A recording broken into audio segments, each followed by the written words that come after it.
Estamos com o professor Gaudêncio Frigoto, na UDESC, na Universidade do Estado de Santa Catarina, no Centro de Educação à Distância, para a aula inaugural do curso de Pedagogia à Distância, que será proferida por ele com a temática Conjuntura Brasileira e os Desafios e Dilemas da Formação e do Trabalho Docente. O professor Gaudêncio Frigoto atualmente é professor na Universidade do Estado do Rio de Janeiro. Em suas entrevistas, o professor se posiciona sobre o crescente processo de mercantilização da educação brasileira, que enquadra na sua lógica da mercadoria os professores e os alunos. O que podemos fazer na formação de professores para resistir a esse processo ou construir um outro projeto de educação no país? Primeiramente, minha saudação aos colegas, professores, diretores do centro, aos acadêmicos dos 27 polos. É um prazer poder dialogar. Minha formação em filosofia, pedagogia. Ainda hoje trabalho no 5º ano de pedagogia todas as noites não, 2 vezes por semana na UERJ, de sorte que essa questão é uma questão, acho, central. E hoje à noite, na minha palestra, eu vou tratá-la com mais sistemática, né? Primeiramente, sim, nós... a partir dos anos 50, sobretudo, tivemos uma mudança muito significativa no entendimento o que é a educação escolar. Até os anos 50, qualquer livro, qualquer de psicologia, de sociologia de educação, de pedagogia, vai dizer que nós nos preparamos como educadores para trabalhar com as crianças e os jovens, que são as futuras gerações, para que elas se apropriem do conhecimento que a sociedade tem, a cultura, as artes, enfim, o patrimônio cultural de uma sociedade, para quando adultos eles poderem tocar a sociedade. Por que há uma mudança? Há uma mudança porque a sociedade que nós vivemos, uma das características que também vou trabalhar à noite, é de crises cíclicas. E uma das respostas às suas crises a partir depois da Segunda Guerra Mundial era de que os excluídos, os pobres, poderiam vencer pela educação. E aí se cunhou a ideia de que a escola tinha que preparar para capital humano. Então nós, a partir dos anos 50, 60, tivemos uma enorme regressão. Então a pergunta é, como nós podemos rever isto e um projeto alternativo? Na sociedade existem disputas sobre isso. Obviamente, aqui no Brasil, por exemplo, na década de 80, na Constituinte, depois na LDB, e ainda hoje, os cursos de pedagogia, as faculdades de educação, as associações científicas, a ANPED, a ANFOP, defendemos uma escola pública, universal, laica e unitária, né? E, portanto, uma escola que pense a sociedade onde o mercado está incluído e pense o ser humano como uma complexidade, né? Portanto, a educação não tem que ver só com o mercado, especialmente um mercado cada vez mais restrito. A educação tem que ver com a vida, com a felicidade, enfim, com a inclusão das pessoas, etc. E exatamente o grande papel do acadêmico é entender por que a educação se mercantilizou. E, a partir daí, ver o que nós perdemos com essa mercantilização. Observamos uma diminuição das disciplinas teóricas nos cursos de licenciatura. Ainda há lugar para teoria na formação inicial e continuada dos professores? Não só há lugar, como há uma exigência, eu diria, fundamental. E esta segunda questão está ligada à primeira.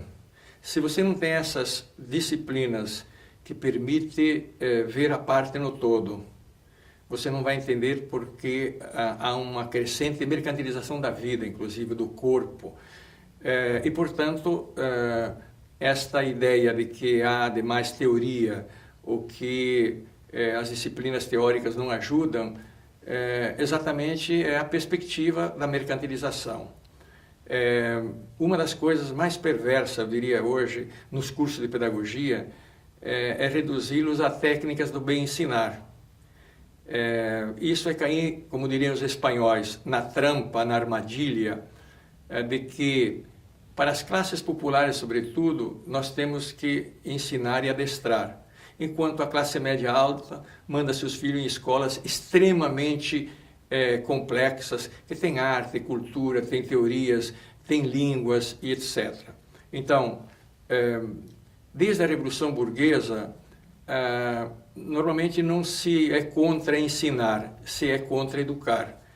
E o processo educativo implica ensinar, em que contexto ensina, ou como diria Paulo Freire na sua pedagogia, que educar é ajudar o jovem, a criança, o adulto inclusive, a ler o mundo, a interpretar. E se você, portanto, tira as disciplinas que fundamentam a possibilidade de interpretar, você vira um autômato.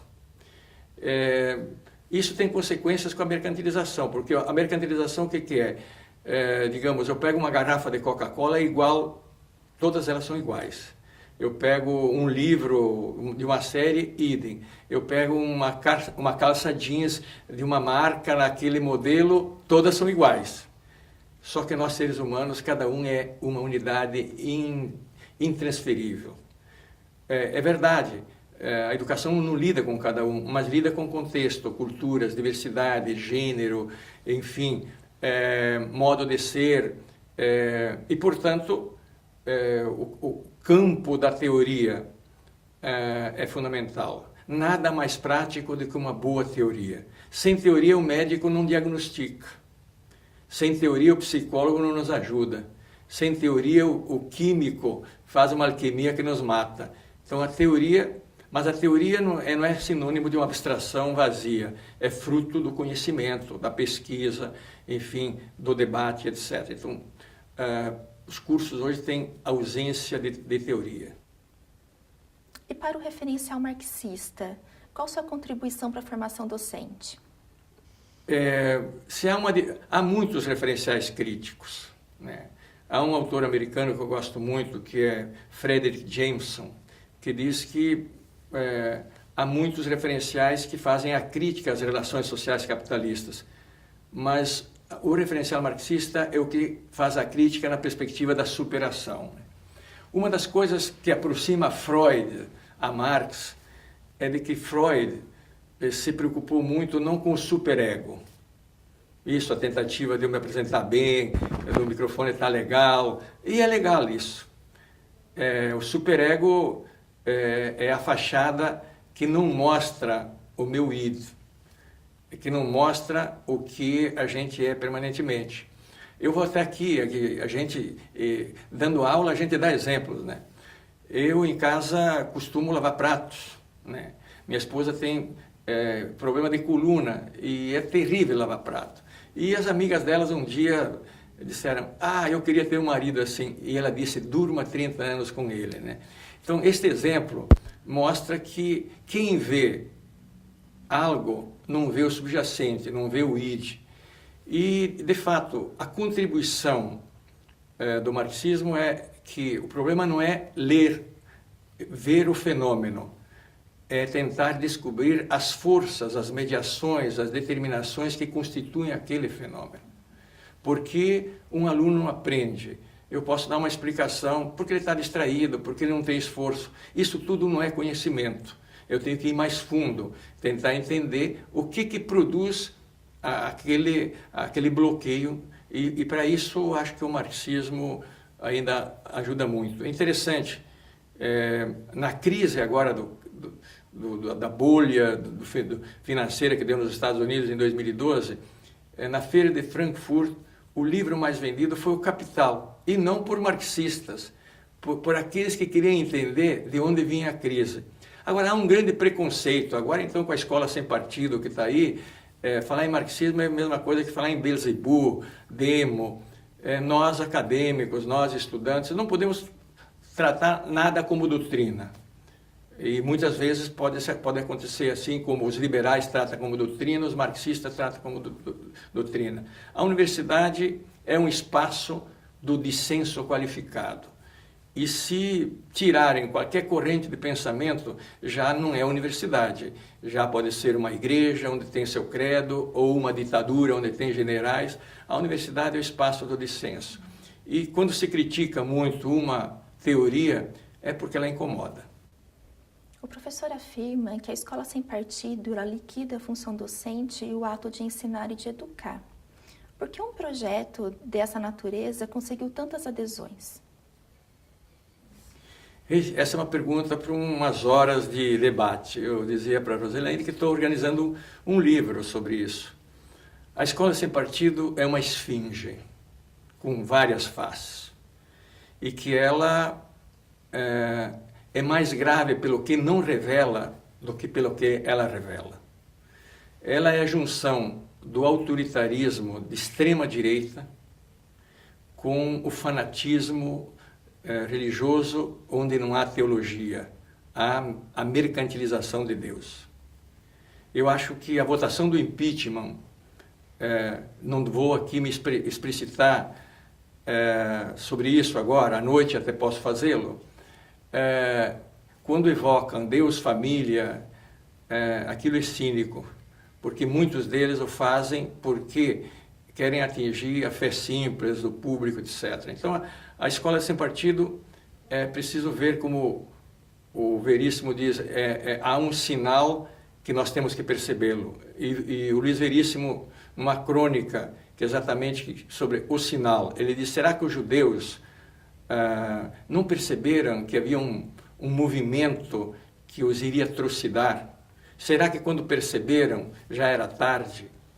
E nós, será que estamos percebendo os sinais? Então, por que a escola sem partido liquida a função docente? Porque ela já está sendo liquidada, a função docente. Quando você retira a função de programar conhecimento, organizar conhecimento e uma relação sujeito-sujeito, você liquida a nossa função. Piloto automático, é um mediador apenas. Segundo, liquida porque toda relação pedagógica é uma relação de confiança. E é uma relação sujeito-sujeito.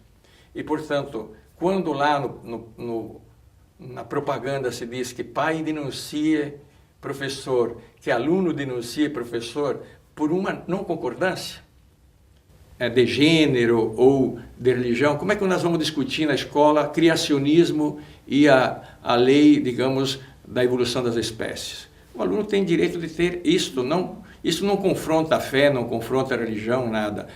Por outro lado, eu lembro uma passagem, eu vim dar uma conferência aqui em Santo Lugero.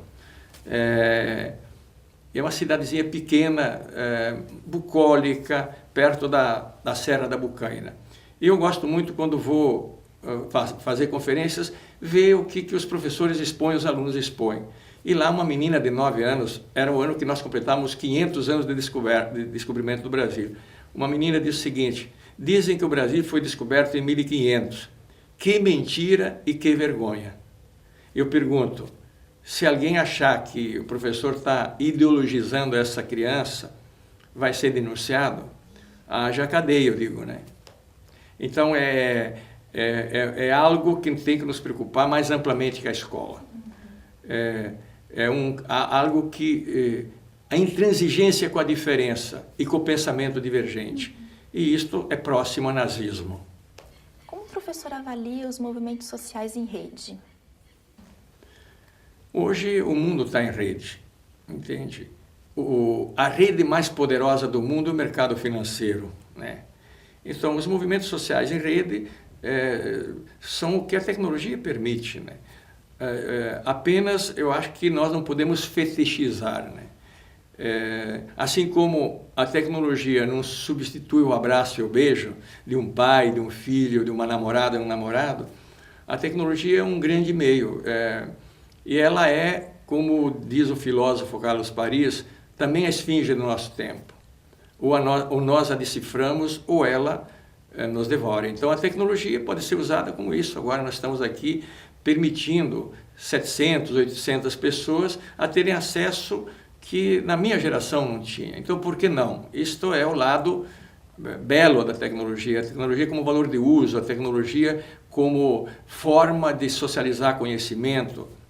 Agora, a tecnologia também substitui trabalhador por máquina. A tecnologia também mata enfim. Então, as redes sociais, elas precisam ver o que elas processam dentro delas. Então, hoje, se você entra nas redes sociais, também elas são uma faca de dois gumes, né? E uma das características, ligando à pergunta anterior, é que nós no Brasil não tínhamos conhecido ainda o ódio público. Ódio aos pobres, ódio por pertencer a uma determinada religião ou a ter uma opção de gênero, ódio por pertencer a um partido e, portanto, as redes também disseminam ódio. Então, a sociedade precisa se preocupar também com isso. E o que é dramático, o rosto não aparece, né? O olho não aparece. Então, ela é um instrumento. Como diz o Bottomore no seu dicionário de tecnologia, quando o valor de uso para serviço da vida é extensão de membros e sentidos humanos. Eu estou aqui rapidinho porque o avião me trouxe. Quando fui ler as questões que vocês estão me fazendo, eu as li melhor quando pus os óculos.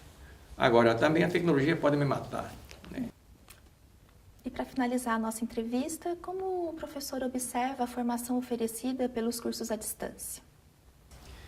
Idem. Hoje, na minha casa tem um computador cada filho. Tem educação à distância, né? Então, eu acho que ela nada pode ser generalizado, né? Então, eu acho que, se bem feita, ela pode ser tão válida quanto, né? O grande drama, e eu estou na universidade pública, falo com tranquilidade, é quando esse instrumento da distância não é uma forma de levar conhecimento e de, portanto, ter a mesma exigência e, às vezes, até mais do que o presencial. Até porque também tem presencial, né? Não é unicamente máquina com máquina. Mas quando isso vira uma máquina de fazer dinheiro, como hoje a tendência é por esse campo. Então, veja, depende da intencionalidade, depende a quem se dirige, enfim, ela não tem uma resposta unívoca. Acho que um dos desafios é levar o aluno a ler. Mas eu te digo, esse é um problema não só do aluno à distância, é um problema do nosso aluno presencial. Porque quem não lê, não escreve. Quem não lê e não escreve, não pensa bem. Então, me perguntam, é importante ter o tablet? Claro. É importante ter o WhatsApp? É claro. Mas eles trituram mensagens muito rápidas. Informação, mas não necessariamente conhecimento. E o grande desafio, então, a educação à distância é também levar esse aluno a ele poder criar grupos, debater, enfim, ter uma dinâmica. Acho que há várias formas no mundo de fazer, vocês mesmos poderiam responder melhor que eu, que há 16 anos vocês estão nisso. Mas não há uma resposta unívoca, dizer é bom ou é ruim. Depende de como se faz. Gostaríamos de agradecer a presença do professor Gaudêncio na UDESC e o senhor pode utilizar desse momento para fazer suas considerações finais. Pois é, então aos colegas que me ouvem, acadêmicos, acho que hoje vai mais longe aquele que não despreza, primeiramente, isso que eu disse, a leitura. A leitura, e não só aquela leitura focada. Eu diria que chega antes de entender o mundo hoje, não é a ciência, é a arte. Quase sempre nos adverte antes, né? Então, leituras outras que não simplesmente focar na questão técnica que nós estamos nos preparando, são fundamentais para entender a vida humana. Mas é um prazer e à noite eu poderei voltar. Por coincidência, quem fez as perguntas são perguntas muito do momento, muito da conjuntura, e o tema da noite é exatamente a questão da conjuntura e o mundo do trabalho e da educação. Então, terei aí um tempo maior para a gente poder aprofundar essas questões. E se houver debate à noite, quem sabe, ao vivo, o debate pode acrescentar mais alguns elementos. Obrigado.